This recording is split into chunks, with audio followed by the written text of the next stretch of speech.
Hi. ఈ మధ్య ఎక్కువగా వింటం చూస్తుంది ఏదో కాపీ పేస్ట్ అంట, ఫాలో కొట్టు అన్ఫాలో కొట్టండి, లైక్లు ఫాలోస్ ఎక్కువ వస్తారని చెప్పి అందరూ అన్నారు. నాకు స్టార్టింగ్ కొంచెం అర్థం కాలేదు, తర్వాత నాకు కొంచెం అర్థమైనాక నేను చేశాను. ఒకటి కాదండి 4 సార్లు చేశాను. లైక్ ఫాలోస్ ఉన్న ఇంకా ఫాలోవర్స్ దొబ్బారు. సరే ఆ మ్యాటర్ పక్కన పెడితే నేను ఇప్పుడు కొత్తగా ఫుడ్ బిజినెస్ స్టార్ట్ చేసినాక కొంచెం టైం బట్టి రారు అనుకున్నా, కానీ పర్లేదు, ఒకరు ఇద్దరు వస్తున్నారు, హ్యాపీ. ఇక రేపు సండే కదా, ఇంకా కొంచెం ఎక్కువ వస్తానని ఊహించుకున్నాను, కానీ నైట్ ఎవరు మెసేజ్ ఏం పెట్టలేదు. మార్నింగ్ కూడా చూశాను, సరే ఈ టైం మనం రాలేదు కాబట్టి పర్లేదు. ఈ ఈ కుకింగ్ అయితే ఏదిగా ఉందో దాని మసాలా ఐటమ్స్, అల్లం పేస్ట్ అన్నీ చేసుకున్నాం. ఈరోజు ఫ్రీగా ఉన్నాం కదా అని చేయాలనుకున్నా. మీకు ఎవరికైనా ఫుడ్ కావాలి అంటే 6 వరకు నాకు మెసేజ్ చేయండి.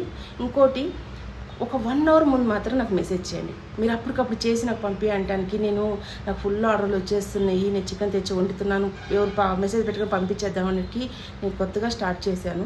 నేను ఫ్రెష్గా వెళ్ళి తీసుకొచ్చి వండి పంపాలి, ఇంట్లో పెట్టుకోలేను. ఇప్పుడు అసలే ప్రాబ్లమ్స్ ఎక్కువ అయిపోతుంది చికెన్ స్టాక్ ఉంటే. దానివల్ల ఒక 1 అవర్ ముందు చెప్పండి, మీకు ప్రిపేర్ చేసి పంపిస్తాను. అలాగే నాకు సపోర్ట్ చేయండి, లైక్ చేయండి, షేర్ చేయండి. ఇలాగే నా వంట పంపించిన వాళ్ళు టేస్ట్ చేసి ఎలా ఉందని చిన్న కామెంట్ పెట్టండి. ఇంకోటి, దాంట్లో ఏ మిస్టేక్ ఉన్నా నాకు చెప్పండి, ఓకే? నాకు సపోర్ట్ చేయండి.